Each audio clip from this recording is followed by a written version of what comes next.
साहब, ख्वाजा साद रफीक साहब, ख्वाजा सलमान रफीक साहब, राना मशहूद साहब, मोअज़्ज़ज़ ख़वातीन व हज़रात, ख्वाजा साद रफीक साहब जो हैं उन्होंने अपनी पहली तकरीर में बहुत सी ऐसी बातें कही जिसकी वजह से यकीनन मुझे अब यहाँ पे अपोजिशन का किरदार अदा करना पड़ेगा। और क्योंकि ख्वाजा मोहम्मद रफीक साहब जो हैं वो क़याम पाकिस्तान के बाद जब तक वो जिंदा रहे तो सिवाय एक छोटे से अरसे के जब हुसैन शहीद सोहरवर्दी साहब वज़ीर आज़म बने थे तो वो 11 महीने का वक्त था, वो उसमें वो अपोजिशन में नहीं थे क्योंकि उनकी पार्टी के जो सरबराह थे वो मुल्क के वज़ीर आज़म थे, लेकिन वो उस 11 महीने में भी वो अपोजिशन ही का किरदार अदा करते रहे। तो यहां पे जो करारदाद मंजूर हुई है उस करारदाद को अगर आपने अमली जामा पहनाना है, उसको हकीकत बनाना है, तो फिर सबसे पहला काम यह करना पड़ेगा जो साद भाई ने भी बात किया कि सबसे पहले हमें सच बोलना पड़ेगा। और सच सिर्फ इमरान खान के बारे में नहीं बोलना, अपने बारे में भी बोलना। यहां पे खालिद मकबूल सिद्दीकी साहब का जिक्र हुआ कि उनका ताल्लुक मिडिल क्लास से है, बिल्कुल है, लेकिन राना मशहूद भाई देखें कि जब आपने मिसाल देनी थी तो आपने खालिद मकबूल सिद्दीकी साहब की मिसाल दी। काश के ये जो सामने बहुत से सियासी कारकुन बैठे हुए हैं इनमें से भी कोई मिसाल आपको मिल जाती।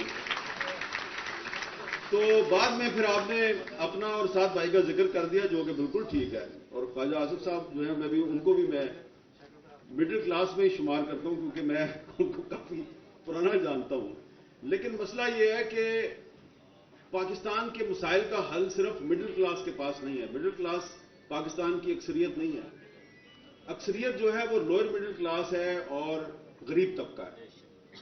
और जब आप बात करते हैं कि जनाब मुस्लिम लीग जो है वो पाकिस्तान की बानी जमात है, तो पाकिस्तान की बानी जमात ने कायदे आज़म मोहम्मद अली जिन्ना की क़यादत में मिडिल क्लास की मदद से पाकिस्तान नहीं बनाया, गरीब तबके की मदद से पाकिस्तान बनाया।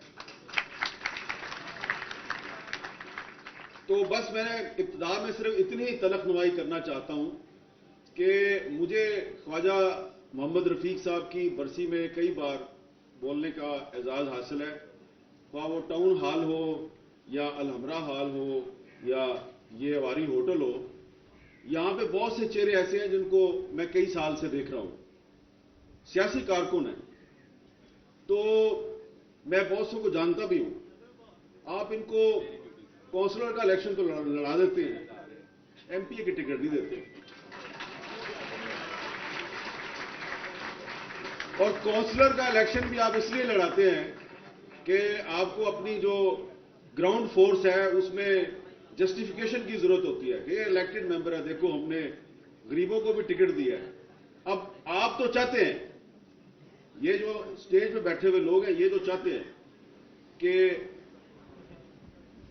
महरूम तबका जो है वो इक़्तिदार के ईवानों में पहुंचे, ये तो चाहते हैं।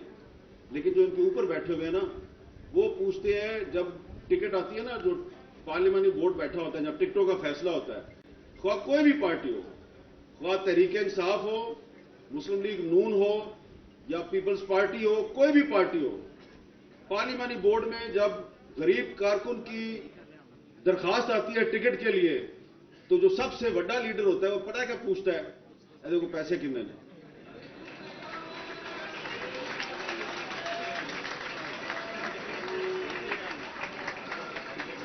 तो इसलिए आप उस वक्त तक, आपके लिए उस वक्त तक गरीब तबका सड़कों पे निकलकर आपके लिए जंग नहीं करेगा जब तक ये जो पंजाब असम्बली है और वो जो इस्लामाबाद में कौमी असम्बली है, जब तक वहां पे उस तबके की नुमाइंदगी नहीं होगी जो सिर्फ यहां पे बैठ के आपकी तकरीरें सुनता है।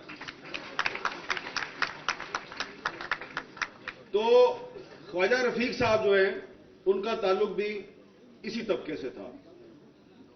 जो लोग उनके खानदान के पस मंजर को जानते हैं वो आपको बताएंगे کہ پاکستان بننے سے پہلے خواجہ رفیق صاحب کا خاندان جو ہے وہ نہ مڈل کلاس تھا نہ لوئر مڈل کلاس تھا، وہ اپر مڈل کلاس تھا۔ ان کے جو بزرگ تھے خواجہ غلام رسول صاحب، ان کے امرتسر، دلی اور بمبئی تک ان کا کاروبار پھیلا ہوا تھا۔ اور خواجہ رفیق صاحب جو ہیں جب ایم اے کالج امرتسر میں پڑھتے تھے تو قائد اعظم کے حکم پر انہوں نے اس وقت جو پنجاب کا اس وقت جو پنجاب کا وزیر اعلیٰ تھا خضر یاد ٹوانا، اس کے بارے میں انہوں نے ایک موومنٹ چلائی اور اس میں وہ گرفتار ہوئے تھے۔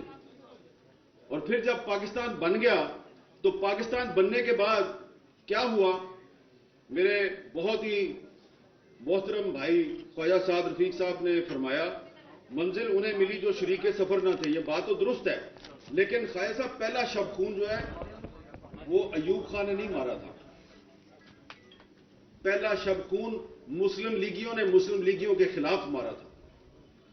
اور یہ بات میں اس لیے کہنا چاہتا ہوں یہاں پہ کہ خواجہ محمد رفیق صاحب جو ہیں وہ مسلم لیگ چھوڑ کے عوامی لیگ میں کیوں شامل ہوئے تھے؟ ایک سوال ہے، اس پہ ذرا غور کریں۔ آپ سب یہاں پہ سیاسی کارکن بیٹھے ہوئے ہیں، اگر آپ کے پاس اس سوال کا جواب نہیں ہے تو یہاں بزرگ بیٹھے ہیں، ان کو پڑھے، ان سے پوچھے۔ اگر وہ نہیں بتا سکتے تو انہوں نے ایک چھوٹا سا کتابچہ چھاپا ہوا، اس میں پوری انفارمیشن نہیں ہے، لیکن میں آپ کو بتا دیتا ہوں۔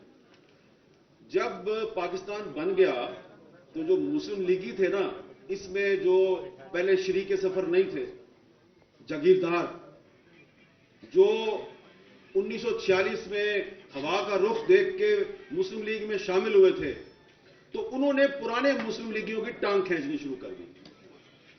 اور پھر کیا ہوا کہ قرارداد دلی کے ذریعے بنگال کو پاکستان کا حصہ بنانے کا علمبردار حسین شہید سہروردی، اس کو پاکستان کی پہلی قانون ساز اسمبلی سے ڈی سیٹ کر دیا گیا۔ آپ کو پتا ہے ڈی سیٹ کیوں کیا حسین شہید سہروردی کو، جو کہ یونائٹڈ بنگال کا پرائم منسٹر تھا، جس نے خود قائد اعظم محمد علی جناح کو دلی میں کہا کہ ہم بنگال کو بھی پاکستان کا حصہ بنانا چاہتے ہیں، اور قرارداد پیش کی اور قرارداد منظور ہوئی۔ آپ کو پتا ہے حسین شہید سہروردی کو ڈی سیٹ کیوں کیا؟ ڈی سیٹ اس لیے کیا کہ ان کا تعلق تھا کلکتہ سے۔ کلکتہ میں مسلمانوں پر حملے ہو رہے تھے، ان کا قتل عام ہو رہا تھا۔ وہ قتل ہوتے مسلمانوں کو چھوڑ کر پاکستان بھاگنے کی بجائے وہیں پہ رہ گئے اور انہوں نے مسلمانوں کا قتل عام روکنے کی کوشش کی۔ تو 3-4 مہینے اوپر ہو گئے۔ جب 3-4 مہینے اوپر ہو گئے تو آپ کی جو یہ پاکستان میں جو کانسٹیٹیوئنٹ اسمبلی تھی، قانون ساز اسمبلی، اس میں ایک قانون پاس کروایا گیا کہ اس اسمبلی کا جو ممبر 6 مہینے تک پاکستان واپس نہیں آئے گا وہ ڈی سیٹ ہو جائے گا۔ اور حسین شہید سہروردی صاحب واپس آ گئے۔ واپس آئے تو آئی جی صاحب گئے ان کے پاس اور ان کو لیٹر دیا اور ان کو ملک بدر کر دیا کہ واپس چلے جاؤ انڈیا۔ وہ انڈیا گئے تو ادھر انکم ٹیکس کا ڈپارٹمنٹ ان کے پیچھے لگ گیا، وہ وہاں سے پھر پاکستان واپس آ گئے۔ اور پھر کیا کیا انہوں نے 1949 میں انہوں نے عوامی لیگ بنائی۔ اس عوامی لیگ میں شیخ مجیب الرحمان بھی چلا گیا اور خواجہ محمد رفیق صاحب بھی چلے گئے۔ اور یہ جو ایک مسلم لیگی کا ایک جو سیاسی قتل کرنے کی کوشش تھی، اس نے اس عوامی لیگ کو جنم دیا جو آج بنگلہ دیش کی حکمران جماعت ہے۔ تو اگر آپ مسلم لیگی، اگر آپ حسین شہید سہروردی کو مسلم لیگ سے نہ نکالتے تو ہو سکتا ہے کہ پاکستان نہ ٹوٹتا۔ تو اس لیے جب آپ کہتے ہیں جی ایوب خان نے کیا، تو ایوب خان نے تو بہت غلط کام کیے، لیکن اس کو جو ایکسکیوز ہے، اپرچونٹی ہے، حالات، اس کے لیے وہ مسلم لیگیوں نے خود پیدا کیے۔ اور خواجہ رفیق صاحب جو ہیں، جب ایوب خان نے مارشل لا لگایا 1958 میں، تو